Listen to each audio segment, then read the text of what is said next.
Hello, hello, hello. Happy Monday, y'all. And welcome to FPP Live, a time to connect all things faith with purpose and profit.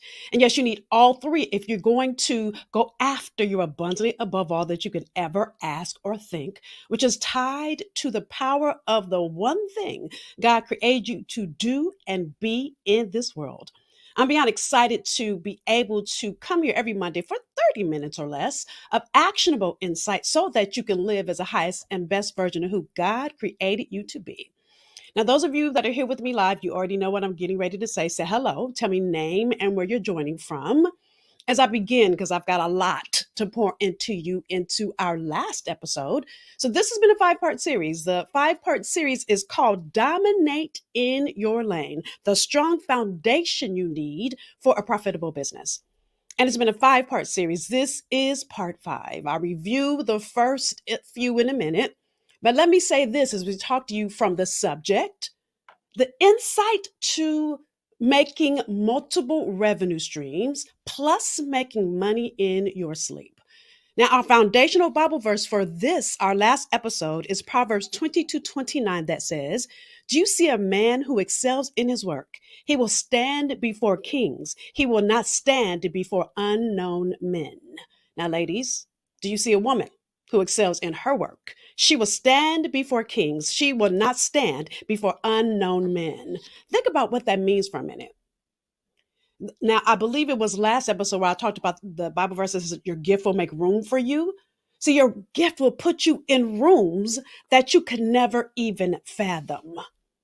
And as we look at King Solomon as our guide for this last episode, so listen, so many people account him as being the wealthiest man of all time. Now, here's what I think is interesting. By estimates, they say he was worth $2 trillion, 2 trillion with a T. hmm So think about what $2 trillion meant back then compared to 2 trillion now. So that's why they call him the wealthiest man of all time. Now, he's also credited with writing the books of Ecclesiastes, Proverbs, and Psalms. So you're going to hear me say a lot of Proverbs here as we talk about multiply. Now, let me say this. You know that my foundational Bible verse, if you've been with me for some time, that I teach from is Genesis 1:28 that says, "Then God blessed them, and God said to them, be fruitful and multiply, fill the earth and subdue it, have dominion." So in our series, I've been walking you through that. So let me give you a quick review. So the first was, and by the way, this Bible verse I call my DFM formula. So the D is for dominion. God bless them and said, be fruitful, multiply, have dominion. So dominion is first, which episode one, dominating your lane. As I talk to you about the power of your one. Then in episode two, I talked to you about being savage in your business, which is about being steadfast and unmovable. And then episode three, stop treating your business like a booty call.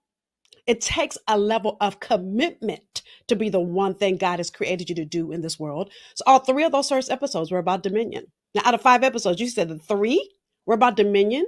You know, that's so important. So many people don't stand in the power of who they are. They overlook it. They second guess it. They are not steadfast and unmovable. They shift with the wind, or they look at other people's examples, forget who they are, and copy someone else instead of being who God created them to be or getting clear on it. And they're not committed to it.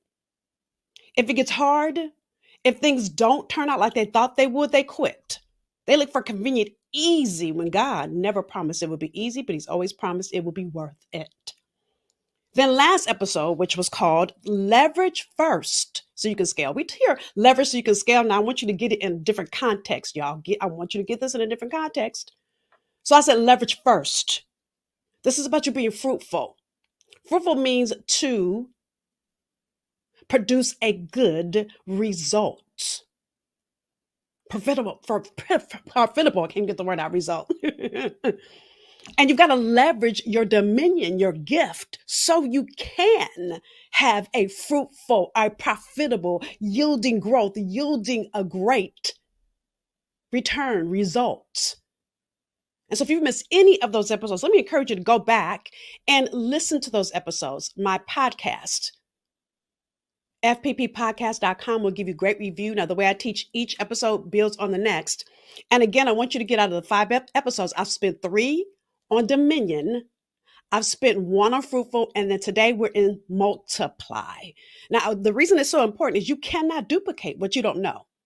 See, multiply is about increasing how you've been doing the thing you're called to do. See, once you're profitable or once you're fruitful, having a fruitful result, you're profitable, you want to be able to increase that.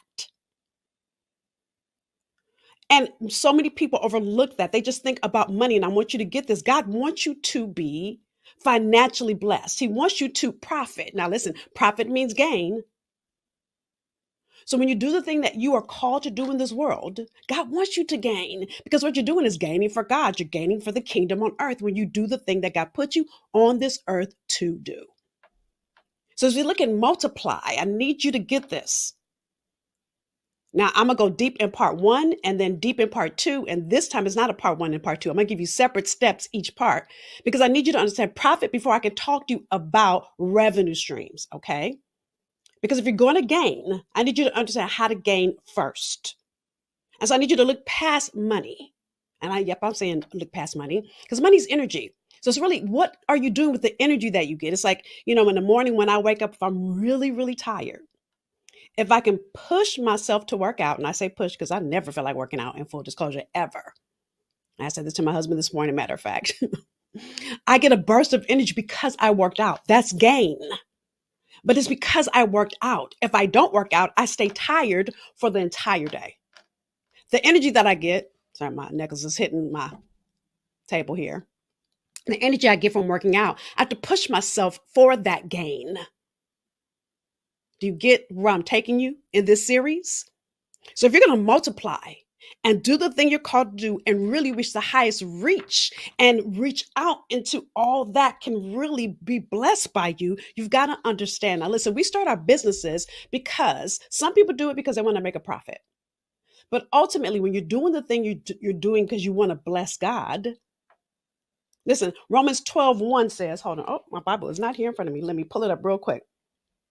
I just did this whole thing in my Bible. See if I can put it up real quick, y'all. Oh, you know what I should have done? Hello, hold on. So I want to pull this up because listen, it's so good. And I want you to really understand that so many people want to profit only and they leave out an important part. Okay. So let me pull up my Bible app on my phone. Let me see if it works because I'm on my phone. Hold on, y'all. Okay. Romans 12:1. And I need you to understand this fully and completely. And then we're going to go in. Sorry, I'm pulling it up. Romans 12:1. I had my Jesus time this morning and left my Bible in my little Jesus space and then bring it back in here. So Romans 12:1 says, I beseech you, therefore, brethren, by the mercies of God, that you present your bodies a living sacrifice, wholly acceptable to God, which is your reasonable service. Two things I want you to get here. You present your bodies as a living sacrifice. See, when you're presenting your bodies, it's really what I believe this Bible verse means is presenting your work. Listen, 80% of our lives are consumed with the work that we do.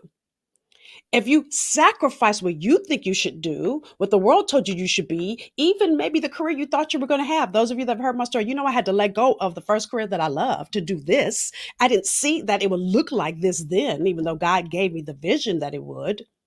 But I couldn't even understand how that could be possible when I had never heard of a coach. I had to live as a living sacrifice, giving up what I knew to go after what I knew God knew. Listen, and then it ends with, which is your reasonable service.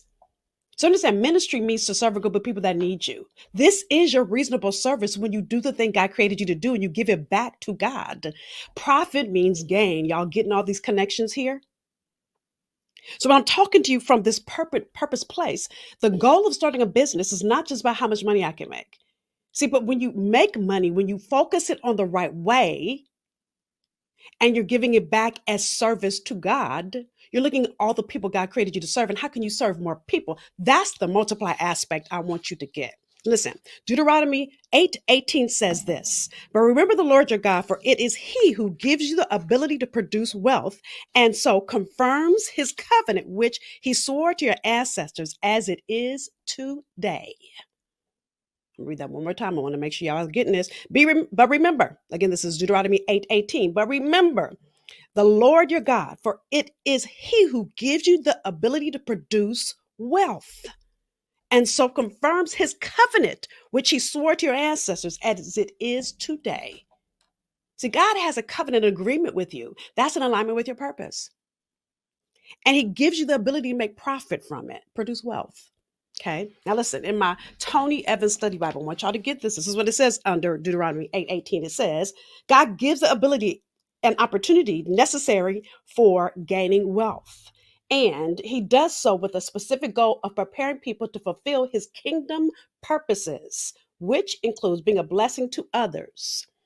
God doesn't give us wealth just so that we can lavish it on ourselves. To separate wealth from God, in fact, is a travesty because prosperity is intrinsically tied to his kingdom agenda for his people. That's deep, right? So God has a financial plan for you that's tied to your purpose. That's why the first three I spent really talking about dominating in your lane around purpose. So with all that knowledge, I want to dig into you the 4 strategies to build a profitable business, but it's focused on profit first, okay? Before I start talking to you about revenue streams, I want you to understand the leverage you need, the insight you need to profit, okay? So listen, Proverbs 14:23 says, in all labor there is profit, but in idle chatter leads only to poverty. In all labor there is profit, when you labor the right way for the right reasons. But idle chatter leads only to poverty. Okay. So the first thing you have to understand is what it means really to make a profit. So there's 2 aspects here. There's gain in your business and there's gain for your clients. So the thing I think is so interesting is gain in your business. Now, here's what most people don't talk about. Revenue is not your gain in your business. It's not. Because most of your revenue has to go back in to actually pay for your business. You got to pay payroll and taxes and supplies. And if you have other people on your team, you got to pay that and marketing and all the things you got to pay for. So your revenue, your gain is after that. So the more you make, I need you to understand this, you can run your business, but you've got to have enough for operations and enough for you to actually serve the people that need you. 2 different arenas, y'all. Most people don't talk about this. What's interesting to me is the number of entrepreneurs that never make a budget or never make one. Let me not talk about number 2 yet. Let me say the second thing. I'll tell you the second thing that they never make in a minute. Gain for your clients. So you've got to understand that you have value for a group of people that need you. So when you pour into them and they do the thing you're purposed to do. So for me, with my clients, is creating a business that has multiple streams of revenue in it. It's creating businesses. 90% of my clients, I call them alongsiders. You are working a business, or excuse me, you have a job and you're building your business alongside your 9 to 5. So the best way you're going to build your business is to create revenue streams that you can make money in your sleep, where you don't have to be present or where you're not working one-on-one. Talk about that more day 2 and part 2 rather. But I really need you to fully understand this.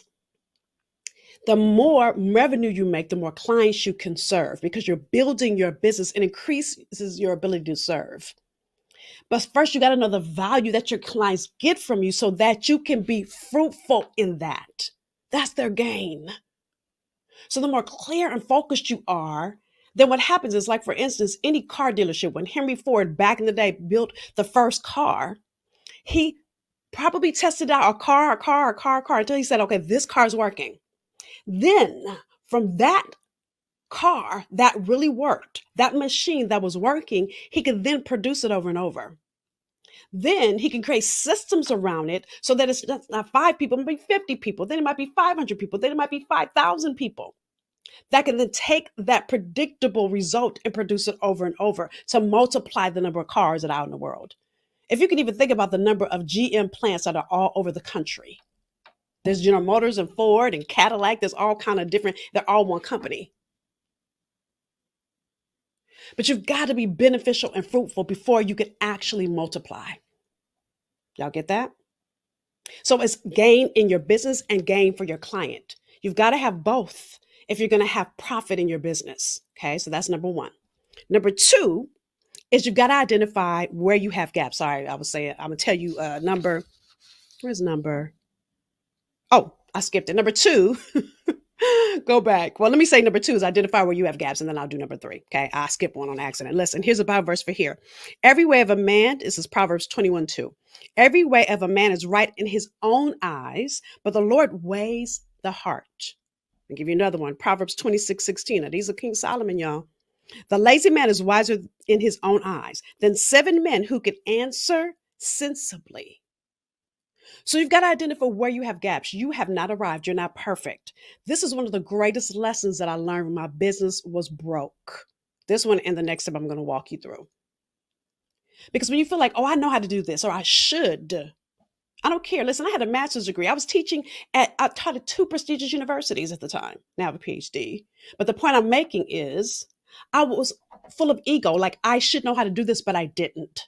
It took me too long to realize where I had gaps, and two, to find the help that I needed so I could then raise my area of gaps. Listen, one thing that people always say to me that they have a gap is in time. And I want you to know that's not a gap. All of us have the same amount of time in a day. And so if you're saying you don't have time, that means you're not being a good steward of your time. Talked about that in the last episode. You have time to do anything you want in this life. My question is, why would you say you don't have time? What is that about? The other thing you've got to really do is wake up and stop procrastinating. And as I was writing up my notes to this, what was popping in my head, those of you that have seen the movie School Days, if you remember the very end of the movie, after they had done all kind of stuff, slept around with each other, did all kind of things so they could just get in a fraternity, did all kind of craziness just to be liked and accepted. Matter of fact, Romans 12:2, since I read the first one, says, do not be conformed to this world, but be transformed by the renewing of your mind. And so what Larry Fishburne did at the end of that movie when he yelled, wake up, I'm saying to you, wake up. It wasn't until I waked up to all the gaps that I had, to stop making every excuse why I couldn't, that I didn't have time or I didn't have money or I didn't have what? God's not looking at your agenda. He's not looking at your schedule. He's not looking at your bank account. He's not looking at any of those things. He gave all of us the same 24 hours. I have the same 24 hours that Tyler Perry does, the same 24 hours that Oprah has. I have the same opportunity that they each had when they too came to this place that you are in right now. And I'm saying you because I might just be 10 steps ahead of you, but I'm in the middle of it now. Listen, I told you last episode, your purpose matriculates. You don't get to one level and stay there. So where are your gaps? Where do you need help? Where are your weakest areas so you can strengthen those weakest areas so you can grow? Wake up and stop making excuses and do what it takes to become all that God has created you to be. Now, this is the second that I skipped over an accident, right? Because I get so excited and I skipped over it in my notes. So number one was understand what it really takes to make a profit. And number two, I shifted it around, is identify where you have gaps.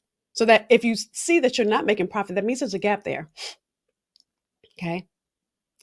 Then number three is create a revenue map. Now, this is one of the things I do with my clients in my Brains Mastery Academy, is because, listen, I see the number of people I see do whatever, whenever, however, and they never create a plan. Listen, Proverbs 29:18 says, where there is no vision, the people perish. Think about what a vision is having a clear picture of your ultimate destination and then making a plan to get there. See, God may give you a vision, but he's not going to do the work. He's done. Just because God told Noah to build the ark, you think Noah said, okay, ark be built. Now, if Noah was in these days, he'd have to Google, how do you build an ark? I don't know how he figured it out back then, but I need you to understand you've got to make a plan if you're going to get there. So many of you guys have heard about SMART goals. SMART is specific, measurable, achievable, realistic, and time sensitive, or time frame, or just timed, you could just say. You've got to have a revenue map. How do you get to 200,000? You can't just say, I'm going to make 200,000 this year. Okay, great. But you've got to listen, a couple years ago, Forbes wrote this article. And it shared Bloomberg's report. And in Bloomberg's report, where they studied entrepreneurs, it said 8 out of 10 entrepreneurs fail in the first year. That's 80%. The largest reason they fail is said unable to nail down profitable models. So just because you build a program you see somebody else build doesn't mean it's going to make profit. You have to get clear on who your ideal client is and what their needs are in a way that supersedes everybody else in your marketplace. That's clear, that's tangible, that's result driven. So any of you that say, well, I encourage people, that's not result driven. I motivate people, not result driven. You can get encouragement, motivation, and inspiration at church on Sunday for free. Nobody's paying for that. The number of people that tell me, I want to teach people how to study the Bible. That's called Bible study, also free at church. It's got to be tied to a tangible result. My tangible result is helping you create multiple streams of income. You can see that that's tangible. And so then you got to create a revenue goal map on how am I going to get there? How do I get from January to December and get to the $500,000, the $1 million that I want to make this year? You've got to have a map. You've got to literally, this changed my business, y'all. My business was broke. Those of you that have heard my story of making $13,000 for 17 years in a row, by the way, wasn't even in a row. That was on a good year, I made $13,000. What changed everything was when I hired the coach who helped me see my gaps. Because many of your gaps are in your blind spots. You'll never be able to see them. You won't. Because if you could, you would already feel them. I have to say this takes an outside person to show you the label that's outside of the jar called you. Because you are inside that jar. There's things intrinsic to who you be you will never see. Because you don't do what you do to you. So it was my coach that showed me my gaps. As soon as she showed them to me, it was like within 6 months. I took my intellectual property that I had been overlooking, and I went from 13,000 to over 200,000. In addition to the fact that I got revenue models in place, I also created a revenue goal map so that I could continue to generate revenue. It's not, listen, just because you generate it one time doesn't mean it's going to happen always. Then the fourth is you got to track your progress. Okay, you've got to track your progress. Proverbs 21, sorry, I'm saying the wrong one. Proverbs 13:12 says, hope deferred makes the heart sick, but when the desire comes, it's a tree of life. The reason I picked that Bible verse is, listen, hope deferred makes the heart sick. I see so many people that say, oh, I want to make 200,000 this year. And I go, okay, how are you getting there? They can't answer it. Hope deferred makes the heart sick. So just because you wrote the number down doesn't mean you're going to get there if you don't have a plan to get there. And then you make a plan and things happen. So like, for instance, 2 years ago when COVID happened, all the plan I had created for that year, you changed in a day. And so I had to shift everything. So you've got to be able to track your progress. And when things aren't working, you've got to be able to shift so you can get to the revenue goal for that year, even for that month, even for that quarter. You've got to start to look at the gain that's happening or not. The changes you need to make, the areas you need to grow in so that you can start to make profit for your business and profit for your clients. Sometimes when you're first starting out, you've written down a profit, a gain for your clients, and it's not right. Why? Because again, you cannot see the label from inside your jar. Called you. And so it takes time for you to get to know what that gain is. This is why I encourage you to get in a community so that a coach can help you understand that gain. So that's the first part of understanding how to multiply is you got to understand what it really means to profit. You've got to 2, identify where your gaps are. You got to 3, create a revenue goal map or revenue map. And then 4, you've got to track your progress. Listen, Proverbs 20:11 says, even a child is known by his deeds, whether what he does is pure and right. So God is going to test you. He's going to see if you are going to gain for him. He's going to look at what motives do you have? Are you looking to gain just for you? Are you gaining for the kingdom? What's your focus? What's your desire? How committed are you? How clear are you? How much are you gaining, like producing a good result for the kingdom? And how are you increasing and expanding your territory? Listen, go read the prayer of Jabez. When Jabez says, oh Lord, that you would bless me indeed and expand my territory, what he's saying is, Lord, will you please allow me to do more for you? My question to you is, when was the last time you asked God to do more? When was the last time you committed to do more? When's the last time you got clear and uncompromising and in the lane that God created you to do and so that you can do more for him? Those of you that need support with that, I have a gift for you. So I have a DFM formula book. It's going to go deeper into these three areas that I've been sharing with you over the last 5 weeks. You can grab your copy at dfmformulabook.com, dfmformulabook.com.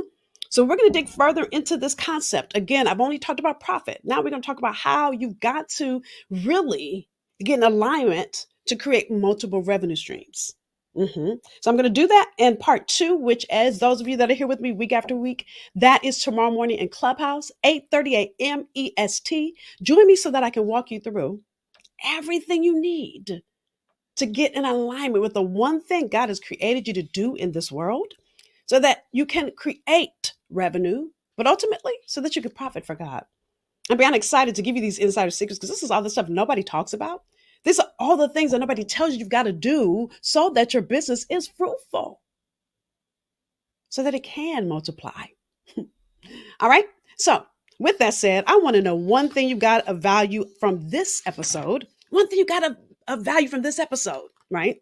So the other thing I want you to get to is when we talk about leveraging to scale, as I talked to you about last week, leverage first so you can scale. It's about 10% more of you. How are you even committed to growing 10% more? To let go of who you already are, that version of you is great. But to go after a version of you, that's an increase and enlarge and expansion. So you can serve God in a bigger way. I look forward to continuing our conversation with you tomorrow morning. And the thing I love about Clubhouse is I get to hear you. So join, ask the question so that we can get you in alignment as these are our last weeks coming in 2022. So who will you be in 2023? What are you doing to go after it and be it? Again, I ask you, let me ask you these 4 questions one more time. How are you understanding how to make profit so that you're gaining in your business and for your clients? How are you identifying where your gaps are? Are you creating a revenue map, and are you tracking your progress? And I'm going to build on that as I start talking to you from really lessons I learned from studying Solomon. Ooh, it's going to be a good listen. If the wealthiest man in the world created Proverbs as a book of wisdom, oh, he has so much insight for us. When we follow it, we get in alignment with it, it makes us create multiple streams of income. All right. So I'll see you tomorrow as I pour into you from that in Clubhouse. Again, 8:30 a.m. EST. Bye, y'all. I look forward to seeing you join me tomorrow. All right. Again, share one value you got out of this part 1 of this episode. Bye, y'all.